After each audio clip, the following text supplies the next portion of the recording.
ایسے ہیں کہ جن کو اللہ رب العزت نے دنیا کی شان و شوکت بھی عطا فرمائی اور نبی بھی بنایا. اس میں ایک حضرت سلیمان علیہ السلام بھی ہے کہ اللہ نے جنات اور ہوا کو بھی ان کے تابع کر دیا. لیکن بقیہ انبیاء علیہ السلام جو آتے رہے وہ ایسے گھر سے نکلے کہ جس گھر کا مقام اس بستی کے اندر مکرم تھا، عزت سے پہچانے جاتے تھے، مال و دولت سے نہیں پہچانے جاتے تھے. اللہ نے ان کو نبوت عطا فرمائی. لیکن جب اللہ دل پر مہر لگا دیتا ہے تو پھر انسان کو حق بات نظر آتے ہوئے بھی وہ حق بات کو تسلیم کرنے کے لیے تیار نہیں ہوتا. تو کہتا ہے میں کیوں تسلیم کروں، میرا اپنا ذہن تو ہے، میں بھی سوچ سکتا ہوں، میں بھی دیکھ سکتا ہوں. جس نگاہ سے نبی دیکھ رہا ہے ایک عام انسان کیسے دیکھے گا؟ سرکار دو عالم صلی اللہ علیہ وسلم احد پہ کھڑے ہیں، حضرت ابوبکر صدیق بھی ساتھ ہیں، حضرت عمر بھی ساتھ ہیں. زلزلہ آ گیا، رسول اللہ صلی اللہ علیہ وسلم نے زمین پر پاؤں مارا. تو میں زمین تجھے نہیں معلوم کہ تیرے اوپر ایک نبی اور ایک صدیق اور ایک شہید کھڑا ہے؟ وہیں زمین رک گئی.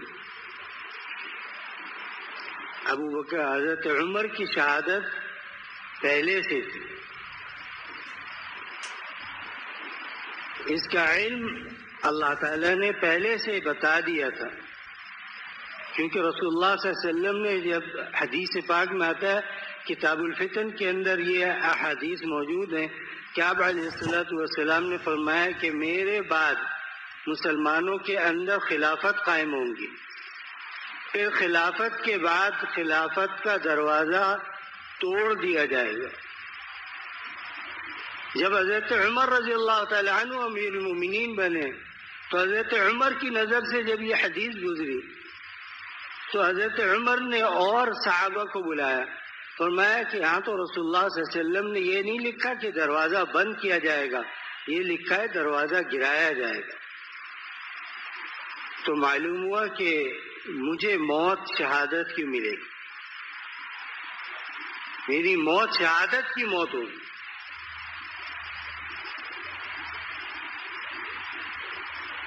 تو ان کو ڈر نہیں تھا اس بات کا کہ موت شہادت کی ملے گی. اگر ڈر ہوتا تو صحابہ غزوات میں جاتے ہی نہیں. انت وربک فقاتلا انا ہاہنا قاعدون، آپ اور آپ کا رب جائے لڑے، ہم یہاں بیٹھے ہوئے آپ کا انتظار کر رہے ہیں. وہ صحابہ نکلتے ہی اسی لیے تھے کہ کسی طریقے سے ہمیں شہادت مل جائے، ہم اس مرتبے پر فائز ہو جائے. شہادت کا درجہ معمولی درجہ نہیں ہے. حدیث کے اندر آتا ہے کہ شہید کے خون کا ایک قطرہ زمین پر گرنے سے پہلے اللہ اس کے تمام گناہ معاف کر دیتا.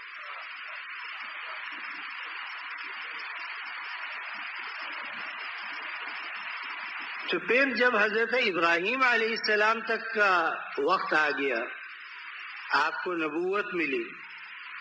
حضرت ابراہیم علیہ السلام سے لے کر رسول اللہ صلی اللہ علیہ وسلم کے زمانے تک اللہ نے کوئی نبی نہیں بھیجا. لوگ عمل کرتے رہے اپنے پرانے ہی دین کے اوپر. لیکن جب رسول اللہ صلی اللہ علیہ وسلم کو اللہ تعالیٰ نے مبعوث کیا تو مشرکین مکہ پہلے یہ کہتے تھے کہ اللہ کوئی نبی بھیج جس کی بات ہم مانیں اور ہمیں کامیابی حاصل ہو جائے. جب رسول اللہ صلی اللہ علیہ وسلم کی زبان سے انہوں نے سنا کہ آپ ہی اللہ کے نبی ہیں تو انہوں نے اشکالات شروع کر دی کہ یہ کیسا نبی ہے، کسی بڑے گھرانے سے تعلق نہیں ہے، اس کا مال و دولت نہیں ہے اس کے پاس، یہ نبوت کا کام کار نبوت کرے گا. تو اللہ کا قاعدہ قانون سب ان کے علم میں تھا. اللہ نے خود قرآن کریم میں سورہ بقرہ میں ارشاد فرمایا الذین یعرفونہ کما یعرفون ابناءہم، یہ دین حق کو اس طرح پہچانتے ہیں جس طرح انسان اپنی اولاد کو پہچانتا ہے. لیکن رد کس لیے کرتے ہیں کہ ان کو معلوم ہے کہ اگر ہم دین میں آ گئے تو ہماری آزادی ختم ہو جائے گی. ہمیں اللہ رب العزت کے بتائے ہوئے راستے پر چلنا پڑے گا. جب انسان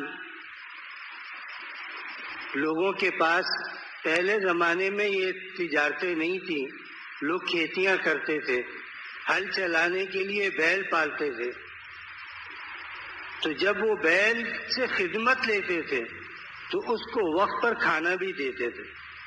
جب وہ بیمار ہوتا تھا تو اس کا علاج بھی کرواتے تھے.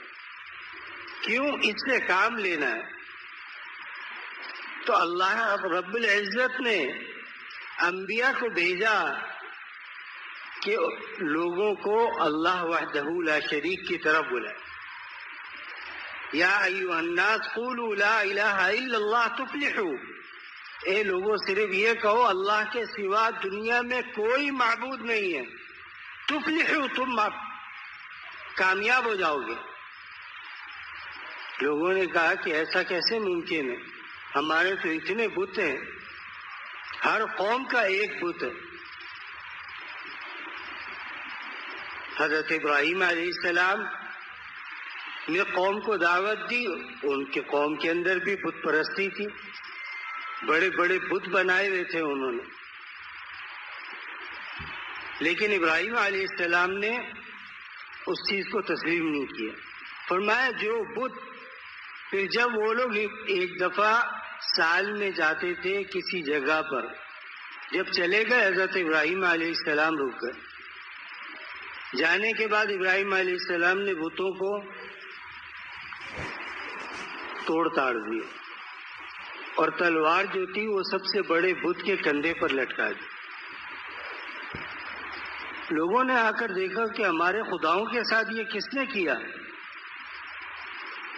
تو وقت کا جو بادشاہ تھا اس نے کہا کہ ہمارے خداؤں کے ساتھ یہ کس نے کیا؟ کہا حضرت ابراہیم ہی پیچھے تھے، ان کو بلایا گیا. حضرت ابراہیم علیہ السلام کو بلایا گیا. فرمایا کہ مجھ سے کیا پوچھتے ہو، یہ تو تمہارے خدا ہیں، سب سے بڑا جو ہے اس کے کندھے پر کلاڑی ہے، اس سے پوچھو. کہا اچھا تو ہمارا مذاق بھی اڑاتا ہے. حضرت ابراہیم نے فرمایا میں مذاق نہیں اڑا رہا، میں تمہیں تمہاری حقیقت دکھلا رہا ہوں کہ جن بتوں کی تم پوجا کر رہے ہو، جن کی تم عبادت کر رہے ہو، یہ بت اپنے اوپر سے مکھی نہیں ہٹا سکتے، تو تمہیں کیا نفع دیں گے؟ تو انہوں نے کہا چلو ابراہیم نے تو ماننا نہیں ہے، لہذا ان کو آگ کے اندر ڈالا جائے. آگ جلائی گئی، آگ کے اندر ڈالا گیا. 40 دن تک اس آگ میں حضرت ابراہیم علیہ السلام رہے، لیکن جب آگ بجھ گئی نکلے تو صحیح سلامت تھے.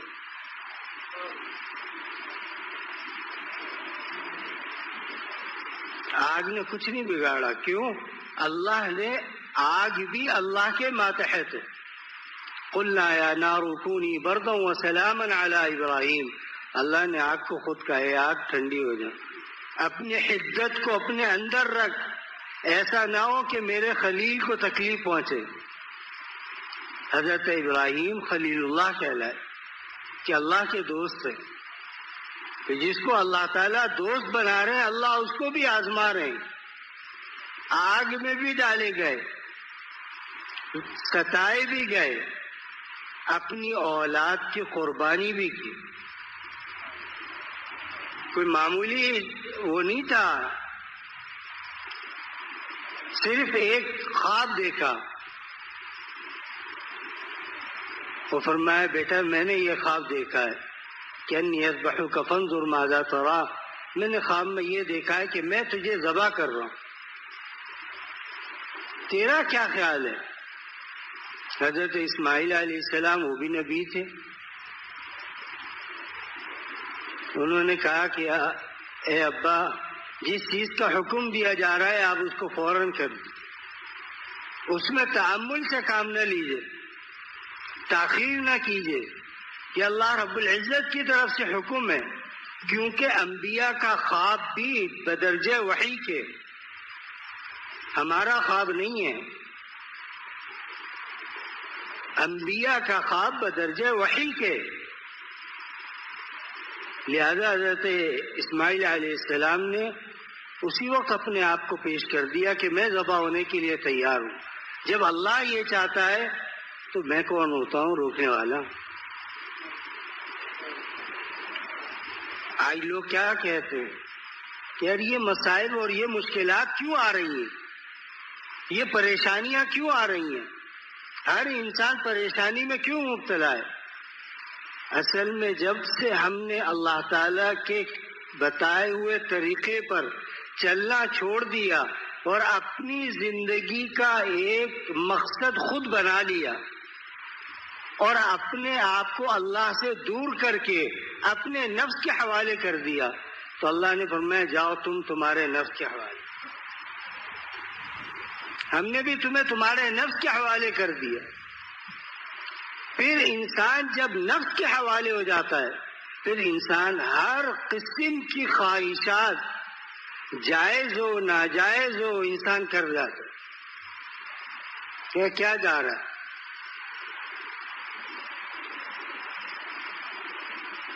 آج امت جو پریشان ہے، آج جو حالات ہیں، مسلمان جو پریشان ہے، وجہ اس کی کیا ہے؟ ہر انسان نے اپنے ذہن کے اندر اپنی زندگی کا ایک مقصد متعین کیا ہوا ہے اور وہ اسی مقصد کے پیچھے بھاگ رہا ہے. اس کو یہ نہیں معلوم کہ اللہ رب العزت نے کتاب کیوں نازل کی ہے، قرآن کریم کیوں نازل ہوا ہے. اور وہ بھی ایک دن میں نازل نہیں ہوا، 23 سال کے عرصے میں نازل ہوا، تھوڑا تھوڑا کر کے نازل ہوا تاکہ صحابہ عمل کریں. پھر اس کے بعد کوئی آیت نازل ہوتی، یا کوئی ایسا واقعہ ہو گیا کہ جس کے بارے میں اللہ کے نبی علیہ الصلوۃ والسلام چپ ہو گئے تو اللہ رب العزت نے قرآن کی آیت نازل کر.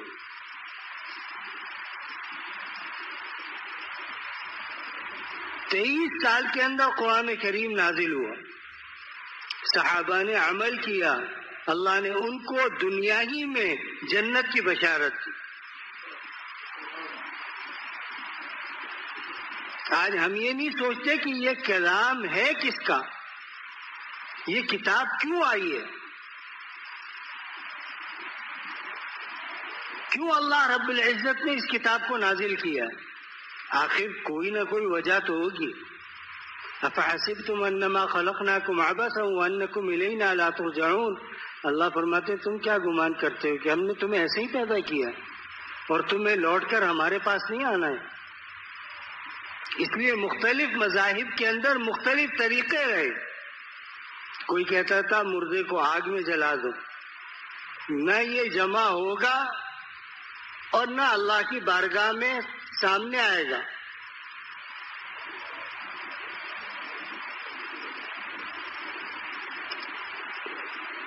بعض قوموں نے کہا کہ اس کو جو ہے مسالہ لگا کر کے اس سے منجمد کر کے رکھ دو، جب ٹکڑے ہی نہیں ہوگا تو پھر اللہ رب العزت کیسے بلائیں گے. اللہ نے فرمایا تخلیق اول مشکل نہیں تھی، تخلیق ثانی کیا مشکل ہے. وَنُفِخَ فِي الصُّورِ فَصَعِقَ مَن فِي السَّمَاوَاتِ وَالْأَرْضِ. سورہ یاسین میں اللہ رب العزت فرماتے ہیں جب سور پھونکا جائے گا تو لوگ قبروں سے ایسے نکلیں گے کہ جیسے کہ کوئی انسان کبھی پیدا ہی نہیں ہوا تھا، اور انجان بن کر کے دنیا کو دیکھیں گے. اور پھر اللہ رب العزت ملائکہ کو حکم دیں گے ان لوگوں کو مینا کی طرف لے جاؤ، کیونکہ محشر میدان محشر مینا میں ہی قائم ہوگا. تو وہ لوگ جب دیکھیں گے کہ سب ادھر بھاگ رہے ہیں وہ بھی پیچھے پیچھے چل پڑیں گے. پھر وہاں جو نیک ہوں گے، جن کو اللہ تعالیٰ نے دین کی فہم اور سمجھ عطا فرمائی اور اپنے دین کے مطابق چلنے کی توفیق عطا فرمائی، وہ کیا ہوں گے؟ ان کے دل کے اندر گھبراہٹ نہیں ہوگی، وہ پریشان نہیں ہوں گے، کیونکہ انہوں نے پہلے جو کتاب اللہ میں پڑھا انہوں نے یقین کر لیا کہ ایسا ہونا ہے تو ہو کر رہے۔ اصل چیز ہے یقین کامل، اللہ رب العزت کی ذات پر یقین کامل ہونا کہ جیسا اللہ نے فرمایا ہے ویسا ہو کر کے رہے گا۔ آج لوگ کیا کہتے ہیں؟ فلاں جگہ تو یہ واقعہ ہو گیا، فلاں جگہ ایسا ہو گیا۔ اللہ رب العزت اگر نہ چاہیں تو دنیا میں کوئی واقعہ پیش ہی نہ آئے۔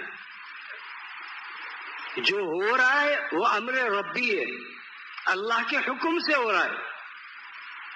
اگر خلاف طبیعت اور خلاف مزاج ہے تو فرمایا صبر کرو، اور مزاج کے مطابق ہے تو فرمایا شکر کرو۔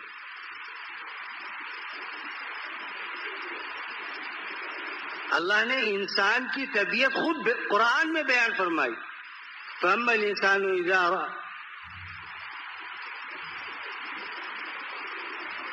رَبُّهُ فَأَكْرَمَهُ وَنَعَّمَهُ، میں جب ہم اس کے اوپر انعامات کی بارش کرتے ہیں، اس کے لیے راستے کھول دیتے ہیں، تو کیا کہتا ہے؟ فَيَقُولُ رَبِّي أَكْرَمَنِ، میرے اللہ نے میرے ساتھ تو بڑا احسان کا کام کیا۔ آج افسوس کی بات یہ ہے کہ گناہگار انسان کو اگر اللہ تعالیٰ گرفت میں نہیں لیتے تو وہ انسان کیا کہتا ہے کہ میاں ہم بھی مسلمان ہیں، اگر ہم ٹی وی دیکھیں، ہم کسی بد نظری کریں، ہم جھوٹ بولیں، ہم غیبت کریں تو ہم مسلمان تو ہیں۔ یاد رکھو اللہ تعالیٰ نے آپ کو مہلت دی ہے، جب وہ مہلت ختم ہو جائے گی پھر اللہ تعالیٰ کی گرفت آ جائے گی، اور مہلت کب ختم ہو جائے یہ انسان کو معلوم نہیں ہے۔ انسان اپنی مرضی کے مطابق زندگی گزار رہا ہے۔ ہم میں سے ہر انسان اپنے دل سے یہ جائزہ لے دل کا کہ میں جو زندگی گزار رہا ہوں یہ زندگی کیسی زندگی ہے؟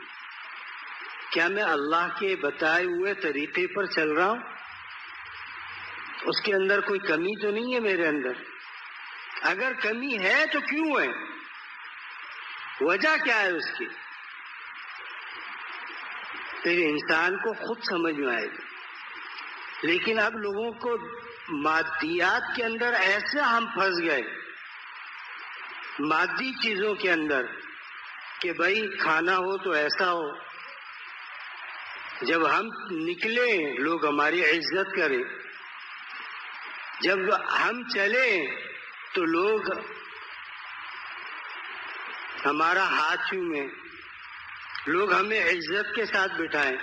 جب انسان خود اپنی طرف سے عزت چاہتا ہے اللہ تعالیٰ ذلت ہی دیتے، اور جب انسان یہ چاہتا ہے کہ اللہ جیسے تو رکھے گا اس پر میں راضی ہوں، اللہ تعالیٰ عزت عطا فرماتا ہے۔ یہ قانون الہی ہے، دستور الہی ہے کہ تم اللہ رب العزت کے کہنے کے مطابق چلو تو میں تم جہاں جاؤ گے اللہ تعالیٰ تمہیں عزت سے رکھے گا۔ تمہارے دل کے اندر اللہ تعالیٰ ایک ایسی ایمانی قوت رکھے گا کہ جس کے سامنے ساری دنیا کی آرائش و آسائش سب ہیچ ہوگی۔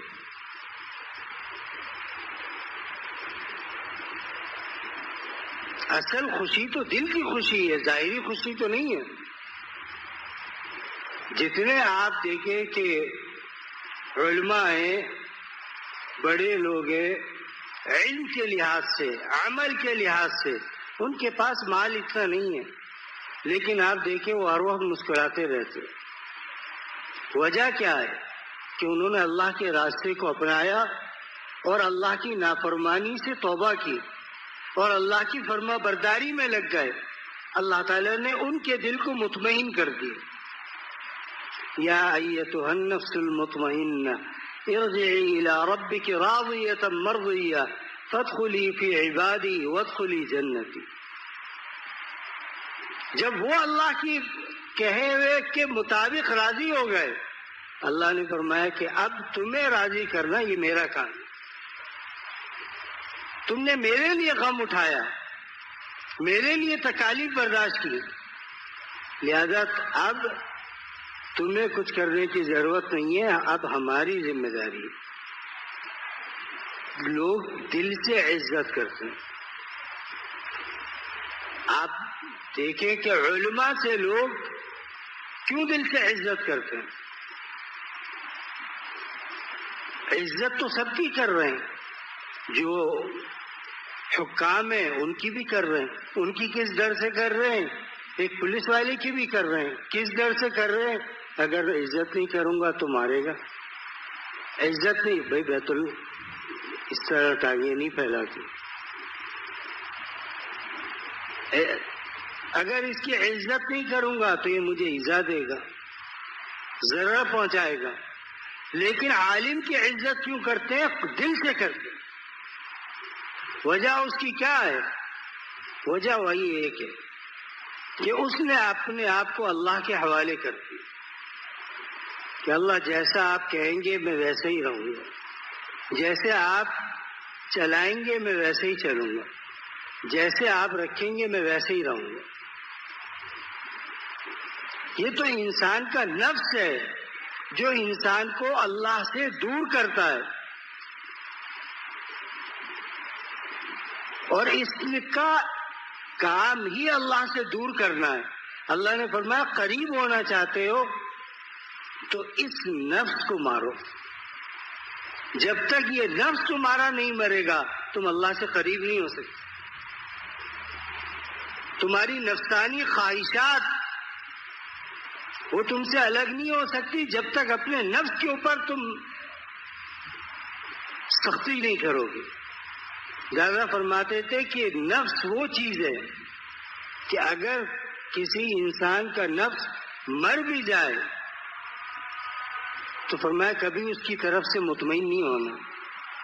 بھروسہ کچھ نہیں اس نفس امارہ کا ہے زائد. فرمایا یہ نفس امارہ ہے، اس کا بھروسہ نہیں ہے. اگر یہ ابھی آپ سے ذکر بھی کر رہے ہیں تو دل لگا ہوا ہے، لیکن اس کو جہاں موقع ملے گا یہ ڈسے گا ضروری ہے. فرمایا مرتے وقت تک اپنے نفس کے اوپر کبھی اعتبار مت کرنا. اسی لیے تو خواجہ صاحب رحمۃ اللہ علیہ نے کیا فرمایا؟ فرمایا ارے اس سے کشتی تو ہوئے عمر بھر کی، کبھی وہ دبا لے کبھی تو دبا لے. اللہ والوں کی صحبت کے اندر رہے، جب ان کی صحبت میں رہے گا تو تیرا نفس خود بخود دب جائے گا.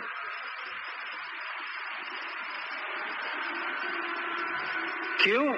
کہ اس کے ارد گرد اللہ والے موجود ہیں، اس کے سامنے اللہ والے موجود ہیں.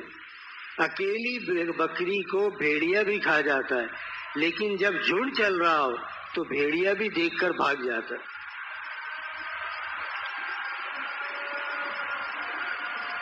تو یہ نفس انسان کو کس چیز میں ڈالتا ہے کہ میاں کیا کرو گے تم اتنا چل کر کے؟ اللہ نے دین کو آسان بنایا، اتنا مشکل تھوڑی بنایا جتنا مشکل تم نے بنا لیا. مشکل انسان خود بناتا ہے. یار دین میں بڑی سخت ہے، دین میں یہ چیز بڑی سخت ہے.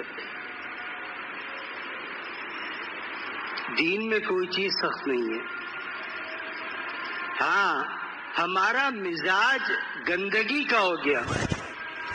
اس کی مثال دادا جان رحمت اللہ علیہ نے کیا دی؟ فرمایا بھنگی کا مزاج کبھی بھی بھنگی عطر کی خوشبو کو قبول نہیں کرے گا. وہ گندگی کا کنستر اٹھائے گا، اس کی بدبو کو تو قبول کرے گا لیکن عود کی خوشبو کو قبول نہیں کرے گا. کیوں؟ اس کا مزاج ایسا بن گیا. اگر خوشبو سونگے گا تو فرمایا کہ ایک بھنگی ایک ایسی جگہ سے گزرا جہاں پر عطر کی دکانیں تھی. جب عطر کی خوشبو پہنچی تو وہ بے ہوش ہو گیا. اس نے ساری زندگی بدبو ہی سونگھی تھی. جب بے ہوش ہو گیا تو لوگ آ گئے، اس کو پانی ڈال رہے ہیں اس کے منہ پر، اور سب کچھ کر کے دیکھ لیا، اس شخص کو ہوش نہیں آیا. فرمایا کہ ایک اور بھنگی آیا، اس نے دیکھا کہ بھائی کیا ہوا، اس نے کہا یہ بے ہوش ہو گیا. اس نے دیکھا، اس نے ارے یہ تو بھنگی ہے. اس نے کہا اس کا علاج میرے پاس ہے. میں وہ روڈ کے دوسری طرف گیا، تھوڑا سا کتے کا پخانا لیا اور لا کر اس کی ناک میں ڈالا، وہ پھر اٹھ کر بیٹھ گیا. فرمایا یہی حال وہ انسان کا ہے جو گناہ کا عادی بن جاتا. جب تک اس کو گناہ نہ کرے تو اس کو کیا ہوتا ہے کہ یار آج ہماری زندگی کیسی گزری ہے، یہ تو ایسی بور زندگی ہے، ایسی خالی زندگی ہے. تو اللہ رب العزت نے کیا فرمایا؟ فرمایا کہ اگر تم میری منچائی زندگی گزارنا چاہتے ہو تو میرے پیاروں کے پاس جا کر کے ہو. تمہیں احساس ہوگا کہ اللہ رب العزت کے نام میں کیا لذت ہے، اللہ کا نام لینے سے کیا مزہ آتا ہے. حضرت ابراہیم علیہ السلام کا واقعہ ذکر کیا گیا ہے. فرمایا کہ ملائکہ نے ایک دفعہ یہ اشکال کیا کہ یا اللہ، آپ نے حضرت ابراہیم کو خلیل اللہ بنایا، اپنا دوست بنایا ہے، اس کی کیا وجہ ہے؟ اللہ نے فرمایا کہ حضرت ابراہیم علیہ السلام کو اللہ نے مال بہت دیا تھا، اونٹ، بھیڑیں، بکریاں. تو اللہ نے فرمایا کہ یہ سوال مجھ سے نہیں کرو، جاؤ زمین کے اوپر اور میری عبادت کرو، پھر دیکھو. فرشتہ بصورت انسانی آیا. حضرت ابراہیم علیہ السلام جہاں پر اپنے اونٹ اور بکریاں چرا رہے تھے، اس نے وہاں بیٹھ کر اللہ کا نام لینا شروع کیا. حضرت ابراہیم علیہ السلام تڑپ گئے کہ میرے رب کا نام کون لے رہا ہے. آ کر کے دیکھا تو ایک انسان تھا. کہا تو میرے رب کا نام لے رہا ہے؟ اس نے کہا ہاں. کہا ایک دفعہ اور لے. کہا ایسے تھوڑی مفت کے اندر میں لوں گا، اپنے اونٹ میرے حوالے کر دے سارے. حضرت ابراہیم نے فرمایا لے، سارے اونٹ تیرے ہوئے. ایک دفعہ پھر اللہ کو یاد کر. وہ تو فرشتہ تھا. اس نے پھر نام لیا. حضرت ابراہیم علیہ السلام کو پھر سرور محسوس ہوا. تو جب وہ دوسری دفعہ خاموش ہوا تو حضرت ابراہیم نے پھر کیا کہا؟ میں ایک دفعہ اور لے لی. کہا ایسے نہیں، اب اپنی بکریاں میرے حوالے کر. 3 دفعہ میں سارا مال لے لیا. لیکن حضرت ابراہیم علیہ السلام نے ہر دفعہ یہی کہا کہ میرا رب کا نام اتنا مزیدار ہے کہ میں ساری دنیا بھی اگر قربان کر دوں تو بھی مجھے اس سے دنیا کا فائدہ کچھ فائدہ نہیں ہے. اللہ کا نام لینے میں جو مزہ ہے وہ مزہ ہی کچھ اور ہے.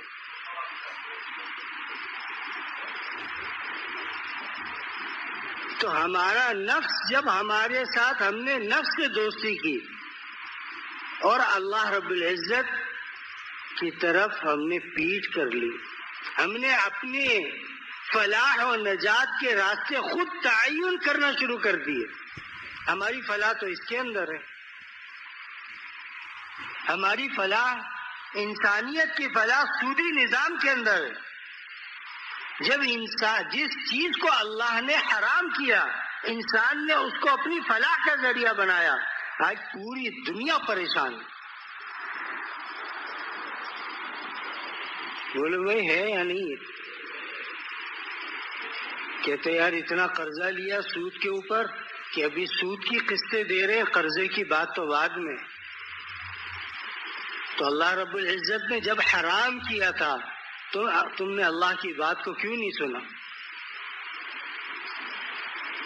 اس وقت سنتے اللہ کی بات، کم کھاتے لیکن خوش تو رہتے. اب زیادہ ٹھونستے ہو اور پھر پریشان بھی رہتے ہو. کیا مل گیا اس سے؟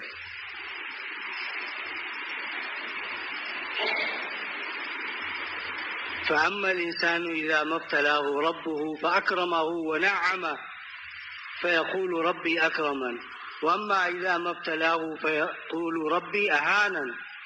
تو اللہ نے فرمایا جب ہم اس کو آزمائش میں ڈالتے ہیں انسان کو تو انسان کہتا ہے اللہ یہ کیسی آزمائش مجھ پر آ گئی. تو آزمائش آئے گی. اللہ نے خود قرآن کے اندر ارشاد فرمایا کہ آزمائش آئے گی، ثابت قدم رہنا، رجوع اللہ کرنا، اللہ کی طرف اپنے رجوع کو اور بڑھا دینا، ہم تمہاری مشکلات کو دور کر دیں گے. آج الٹا حال ہے کہ جب انسان پر کوئی مشکل آتی ہے انسان کیا کرتا ہے اور نعوذ باللہ اللہ تعالیٰ سے اور دور ہو جاتا ہے. کہتا ہے یار ہم کیا کریں، ہم تو نماز بھی پڑھ رہے ہیں، ہم دین پہ بھی چل رہے ہیں، ہمارا ظاہر بھی صحیح ہے، ہمارا باطن بھی صحیح ہے، ہم ظاہری طور پر اللہ سے مانگتے بھی ہیں، پھر بھی ہمارا کام کیوں نہیں ہو رہا. تو دیکھو اللہ اللہ ہے، وہ وحدہ لا شریک ہے. اس کو معلوم ہے کہ ایک بندے کو کب تک میں نے آزمائش کے اندر رکھنا ہے، کیونکہ سونے کو جتنا زیادہ جلایا جاتا ہے وہ سونا اتنا ہی زیادہ مہنگا ہوتا ہے. بھٹی کے اندر سونے کو ڈالا جاتا ہے، اگر سونا یہ کہے میں جلنا گوارا نہیں کرتا، مجھے کیوں جلایا جا رہا ہے، میں پرانی حالت میں رہوں گا، تو سونا بنے گا؟ اس کی قدر و منزلت ہوگی نہیں. اس کو بھٹی سے گزارا جاتا ہے، جلایا جاتا ہے، تب اس کا اصل رنگ سامنے آتا ہے. اللہ نے فرمایا کہ تمہیں جو ہم آزماتے ہیں نا تاکہ تمہارا اصل ظاہر ہو جائے. لوگ کہتے ہیں کہ اللہ نے انبیاء کو بھی آزمایا. بالکل آزمایا. اللہ نے انبیاء علیہ الصلوۃ والسلام کو کس چیز سے نہیں آزمایا؟ خوف تھا، دشمن تھے، بھوک تھی، مال نہیں تھا. خود رسول اللہ صلی اللہ علیہ وسلم کی انسان حیات مبارکہ اگر پڑھے انسان تو انسان کو معلوم ہوگا کہ رسول اللہ صلی اللہ علیہ وسلم کی زندگی کیا تھی. حدیث کے اندر آتا ہے کہ آپ نے کبھی، حضرت عائشہ رضی اللہ تعالی عنہ فرماتی ہیں کہ میں نے رسول اللہ صلی اللہ علیہ وسلم کو کبھی 2 وقت پیٹ بھر کر جو کی روٹی سے کھانا کھاتے ہوئے میں نے نہیں دیکھا.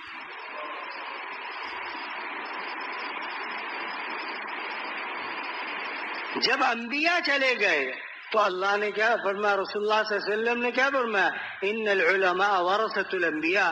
اب انبیاء کے وارثین یہ علماء ہیں. اور جب میراث مل گئی تو اب عالم کے اوپر لازم ہے کہ اس میراث کو باقی رکھے. مشکلات تو آئیں گی، دنیا کے اندر نہیں آتی. انسان کاروبار کرنے کے لیے اس گرمی میں پھر بھی نکلتا ہے، دکان پر بیٹھ کر رات شام تک پسینہ پسینہ ہوتا ہے، لیکن کیوں برداشت کر رہا ہے کہ میں گھر کچھ لے کر کے جاؤں گا.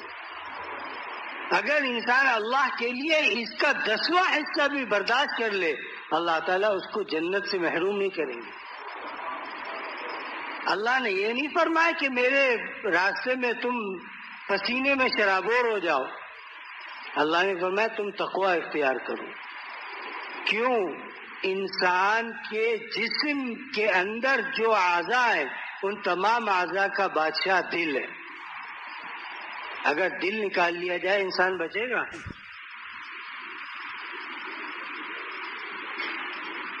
ہاتھ کٹ جائے انسان زندہ ہے، آنکھ نکل گئی انسان زندہ ہے، کان کٹ گیا انسان زندہ ہے، لیکن دل نکال لیا جائے انسان زندہ بچے گا؟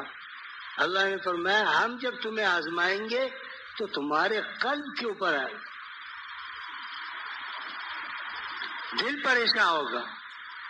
دل گلستان تھا تو ہر شے سے ٹپکتی تھی بہار، دل بیاباں ہو گیا، عالم بیاباں ہو گیا. اب دل پر مصیبت آئی ہے فرمایا اس دل کو اللہ سے لگاؤ، اس دل کو اللہ سے تعلق مزید مضبوط کرو. جب تعلق مضبوط ہوگا تو ہم تمہیں چند دن کے لیے آزما رہے ہیں، لیکن جنت بھی تو تمہیں ابدی مل رہی ہے. جنت کوئی 10 سال کی یا 50 سال کی لیز پہ تھوڑی مل رہی ہے.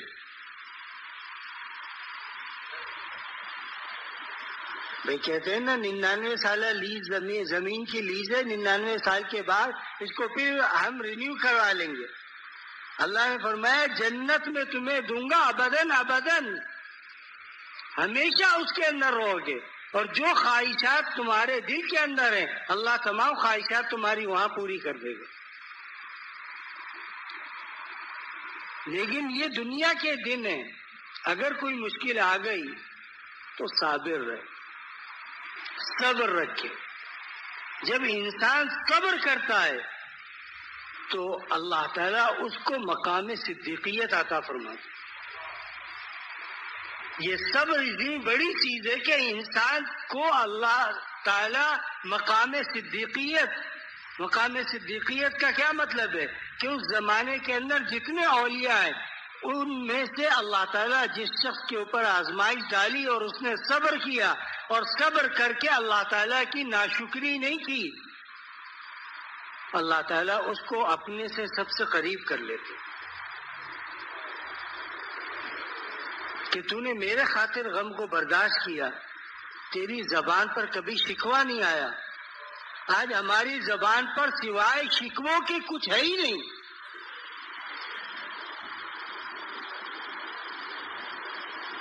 یہی ہے نا بات. انسان کیا کہتا ہے، یار اتنی پریشانیاں، اتنے مصائب ہیں اور اتنی وہ ہے، انسان اس زندگی میں کیسے رہ سکتا ہے؟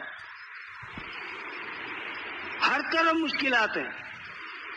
یہ مشکلات ہماری پیدا کردہ ہیں. جب خود پیدا کردہ مشکلات کے اندر پھنس گیا، اب پھنس کر کے پھر کیا کہہ رہا ہے، یار اس سے نکلنے کا کوئی راستہ ہی نہیں ہے. تو یہ راستہ ایسا ہے کہ جس کے اندر نکلنے کا راستہ نہیں ہے، صرف گھسنے کا راستہ ہے. ہر انسان نے اپنا ایک زندگی گزارنے کا معیار مقرر کیا ہوا ہے. عالم چاہتا ہے کہ لوگ میرا ادب کریں، پیر چاہتا ہے لوگ میرے ہاتھ چومیں، لوگ میرے جوتے اٹھائیں. ایک عام انسان یہ چاہتا ہے میرے پاس مال و دولت زیادہ ہو. حدیث پاک میں کیا فرمایا رسول اللہ صلی اللہ علیہ وسلم نے کہ انسان جب بوڑھا ہو جاتا ہے نا تو اس کی خواہشات کی لسٹ بھی طویل سے طویل ہوتی جاتی ہے. وہ یہ بھی خواہش کرتا ہے یا اللہ یہ بھی دے دے، یا اللہ یہ بھی دے دے، یا اللہ یہ بھی دے دے. تو انسان نے جب اپنا معیار زندگی خود منتخب کر لیا، اللہ نے اس کو اس کے حوالے کر دیے.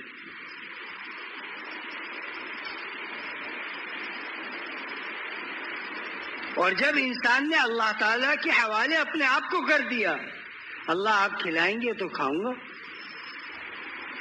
آپ جو عطا کریں گے وہ سر آنکھوں پر ہے. ہم لوگ دعا کر کے بھائی کیا کرتے ہیں، دعا کرنے کے بعد چہرے پر ہاتھ پھیرتے ہیں نہیں پھیرتے. دادا جان رحمۃ اللہ علیہ نے فرمایا کس وجہ سے؟ فرمایا کہ انسان اپنی عاجزی اللہ کو دکھا رہا ہے کہ اللہ جو میں نے مانگا گھر سے دل سے نہیں مانگا، زبان سے خالی کہا ہے اللہ مشکلات دور کر دے، دین پر چلنا آسان کر دے، نفس و شیطان سے چھڑا دے.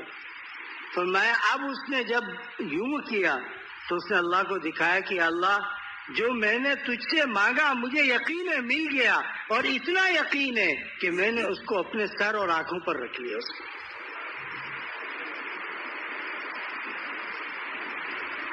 عربی میں کہتے ہیں علی الرأس والعین، سر پر رکھا جو تو نے مجھے عطا کیا. لیکن نہیں بھی ملا تو میں غم مت کرو، اللہ کا دروازہ ہر وقت کھلا ہوا ہے. ایسا نہیں ہے کہ کوئی وقت اللہ کا ایسا ہو کہ بھئی اس وقت کے اندر تم یہ نہیں کر سکتے.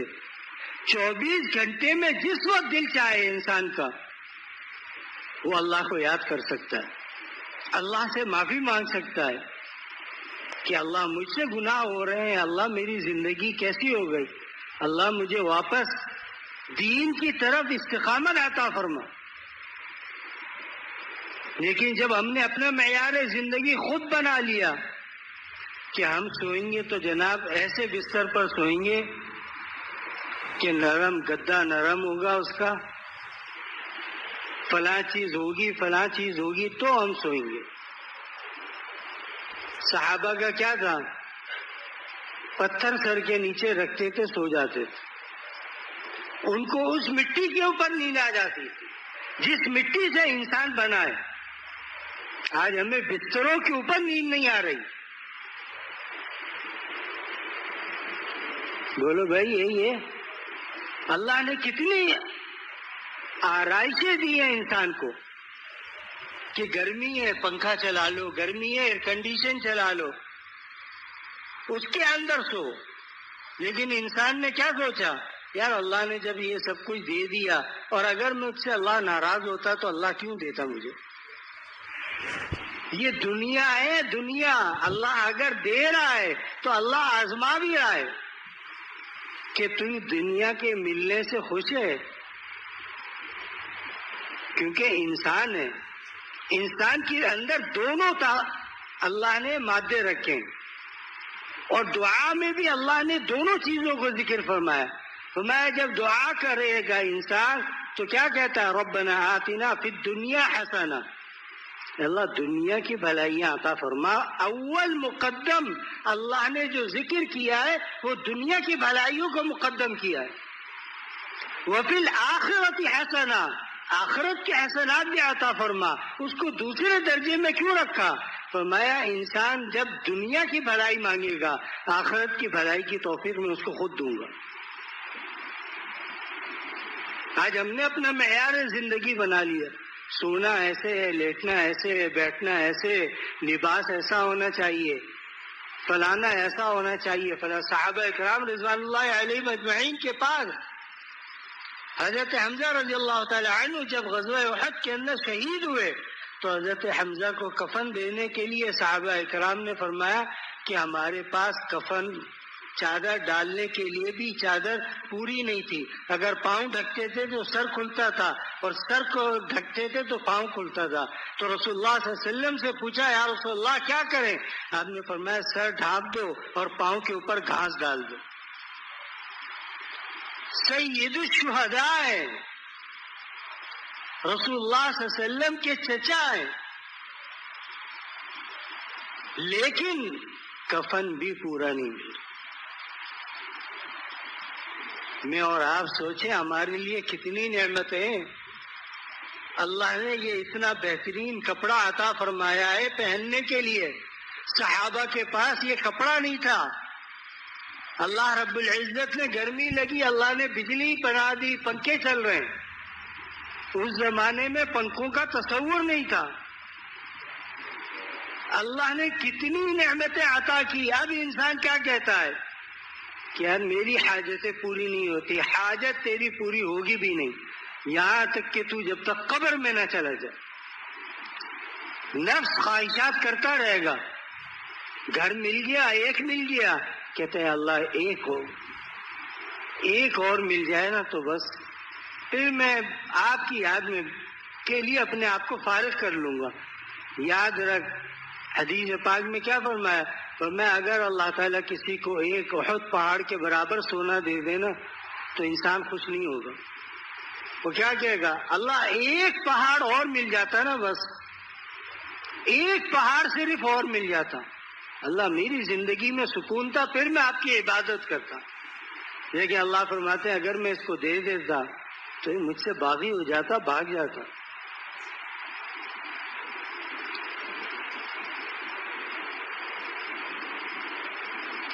تو ایسے مجرمین کے بارے میں اللہ نے کیا فرمایا؟ فرمایا کہ اگر تمہیں یقین نہیں ہے اے مشرکین مکہ، اے کفار، تمہیں اگر یقین نہیں ہے کہ نبی علیہ الصلوۃ والسلام تمہیں حق کی طرف بلا رہے ہیں تو جاؤ زمین کے اوپر گھومو، دیکھو قوم عاد کہاں چلی گئی، قوم سمود کہاں گئی، قوم صالح کہاں گئی؟ حالانکہ اونٹنی کو تکلیف پہنچانے والا ایک شخص تھا، لیکن جب عذاب آیا پوری بستی ہلاک ہو گئی۔ کیوں؟ وہ لوگ اس گناہ پر خاموش تھے۔ اللہ نے فرمایا تم خاموش کیوں ہو؟ ہلاک ہو جاؤ، جاؤ یہاں سے، ہمیں تمہاری ضرورت، اللہ کو ہماری ضرورت نہیں ہے، ہمیں اللہ کی ضرورت ہے۔ اور یہ ضرورت کیسے پوری ہوگی؟ اللہ والوں کے ساتھ رہے۔ سمجھ آ رہی ہے بات؟ اللہ والوں کے ساتھ رہے، نیک لوگوں کے ساتھ رہے۔ جب نیک لوگوں کی صحبت انسان کو مل جاتی ہے، اللہ تعالیٰ اس کے دل کو قرار عطا فرما دیتا۔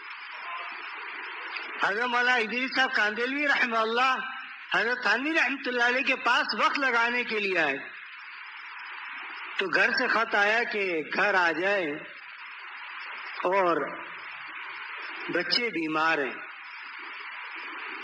حضرت مولانا ادریس صاحب کاندھلوی رحمہ اللہ نے حضرت تھانوی رحمۃ اللہ علیہ سے فرمایا حضرت بچے بیمار ہیں، گھر چلا جاؤں؟ تو میں مولانا تقدیر کو مانتے ہو کہ جو ہونا ہے وہ ہو کر رہے گا؟ میں جی حضرت مانتا۔ فرمایا پھر تکدر کیوں کر رہے؟ جو ہونا ہے وہ آپ کے وہاں ہوتے ہوئے بھی ہو جائے گا، اور جو نہیں ہونا وہ یہاں ہو کر کے بھی رہے گا۔ مولانا صدیق صاحب باندھوی رحمہ اللہ نے ایک واقعہ لکھا ہے، فرمایا کہ ایک ہندوستان میں دیوبند میں ایک بنگلہ دیش کا طالب علم آیا پڑھنے کے لیے۔ میں یہ واقعہ سنا کر کے میں بات کو ختم کرتا ہوں۔ تو حضرت اس کی عیادت کے لیے تشریف لے گئے، پوچھا بیٹا کیا حال ہے؟ تو وہ طالب علم بیچارہ دور سے بنگلہ دیش سے سفر کر کے دیوبند آیا تھا پڑھنے کے لیے، وہ رونے لگا۔ تو حضرت سے اس کا رونا دیکھا نہیں گیا۔ حضرت نے جا کر 2 رکعت نماز پڑھی اور یہ دعا کی، تو میں یا اللہ یہ بچہ جو آیا ہے میرے پاس یہ امانت ہے، اور تیرا دین حاصل کرنے کے لیے آیا ہے، اور اگر تجھے جان ہی لینی ہے تو میرا بیٹا حاضر ہے، اس کی جان لے لے۔ ابھی دعا کر کے ہاتھ پھیرا، سر پر پھیرا تھا، منہ پر چہرے پہ پھیرا تھا، گھر سے اطلاع آئی کہ آپ کے بیٹے کا انتقال ہو چکا۔ حضرت نے فرمایا کہ اللہ تیرا شکر ہے کہ جو امانت دی تھی وہ امانت تھی۔ جہاں رحیم اللہ نام تھا بیٹے کا، حضرت اللہ اگر جان لینی ہے تو، اور اکلوتا بیٹا تھا، فرمایا اللہ اگر جان لینی ہے تو میرے بچے کی لے لے، اس بیچارے کی کیوں لیتے اس کی؟ یہ میرے پاس دین حاصل کرنے کے لیے۔ دعا سے تقدیر اللہ بدل دیتا ہے۔ آج ہمارے پاس وقت نہیں ہے دعا کے لیے۔ آج ہم نماز کے بعد پیچھے دیکھتے ہیں کہ کہیں کوئی نمازی تو نہیں کھڑا ہوا، جس کی رکعت رہ گئی وہ ہمیں بھاگنے میں دیر ہو رہی ہے، ہم جلد باہر نکلے۔ تو میرے عزیزوں اس خول سے ہمیں باہر نکلنا ہے کہ دنیا کے اندر ہم آئے تو اللہ کے حکم سے آئے، اللہ کے حکم کے مطابق جینا ہے، اور اللہ کے حکم کے مطابق اس دنیا سے جانا ہے۔ پھر دیکھیں زندگی کیسے آسان ہوتی ہے۔ پھر پنکھا نہیں بھی ہوگا تو بھی انسان خوش ہوگا، بجلی نہیں ہوگی تو بھی انسان خوش ہوگا، غربت ہوگی پھر بھی انسان خوش ہوگا۔ کیوں؟ اس نے اپنے دل کو اللہ کے ساتھ کنیکٹ کر دیا۔ جب یہاں سے تعلق قوی ہو گیا نا، اب جسم کے ہر اعضاء کے اندر وہ ہے۔ صحابہ اکرام رضوان اللہ علیہم اجمعین جب رسول اللہ صلی اللہ علیہ وسلم عمرے کے لیے گئے تو آپ نے فرمایا صحابہ پہلے 3 چکر کے اندر ذرا گھٹنوں یہ ایڑی اٹھا کر کے چلو، تاکہ مشرکین مکہ یہ نہ سوچے کہ صحابہ کمزور ہو گئے۔ مکے میں تھے تو کھانے کو ملتا تھا، وہ سنت آج تک ہے کہ پہلے 3 چکر کے اندر انسان ایڑی اٹھا کر کے چلے، سینہ نکال کر کے چلے، تاکہ کسی کافر کو یہ نہ سمجھ آئے کہ مسلمان کمزور ہو گئے۔ مسلمان کی اصل جو قوت ہے وہ اللہ نے قلب کے اندر رکھی، اس لیے صحابہ ڈرتے نہیں تھے، ان کو معلوم تھا جو ہونا ہے وہ ہو کر رہے گا۔ کئی لوگ کہتے ہیں اگر ہم مر گئے بیوی بچوں کا کیا ہوگا؟ تو جب اللہ پیدا کر سکتا ہے اللہ پال بھی سکتا ہے، اللہ ان کو رزق نہیں دے گا۔ اصل بات یہ ہے کہ ہمارے اندر اس چیز کی کمی ہے، اگر ہم اس چیز کو مضبوطی کے ساتھ پکڑ لیں کچھ بھی نہیں ہوتا۔ تو اللہ تعالی ہمیں مجرمین کی فہرست میں سے نکال کر اللہ اپنے پیاروں کی فہرست میں شامل فرما لے۔ ہاں بھائی، پچھلے جمعے میں نے جو ہے نا 9 اور 10 ذی الحجہ کا روزہ کہہ دیا تھا بھولے سے، وہ 8 9 ذی الحجہ کو روزہ رکھنا ہے۔ ایک صاحب نے لکھا میرے بیٹے کی ہدایت کے لیے دعا فرما دیں آمین۔ ابو الحیات کا انتقال ہو گیا ہے، اللہ ان کی مغفرت کاملہ فرمائے۔ اللہم صلی وسلم علی سیدنا مولانا محمد وعلى آله وصحبه أجمعين الحمد لله رب العالمين والعاقبة للمتقين والصلاة والسلام على سيد الأنبياء والمرسلين نبينا محمد وعلى آله وصحبه أجمعين۔ اے اللہ ہمارے تمام گناہوں کو معاف فرما، اللہ رحم و کرم فضل و عنایت اور عافیت کا معاملہ فرما دیجیے۔ الہ العالمین اپنے فضل و کرم سے یا اللہ ہم آپ سے دور ہو گئے، اللہ ہم آپ کے بندے ہیں، اللہ ہم ضعیف ہیں، ہم کمزور ہیں، ہماری حالتوں پر رحم فرما، اللہ جلد فرما کر ہمیں اپنے پیارے اور محبوب اور مقبول بندوں میں شامل فرما لے۔ یا الہ العالمین کرم اور رحم کا معاملہ فرما، کرم و رحم کا معاملہ فرما، دین پر استقامت عطا فرما۔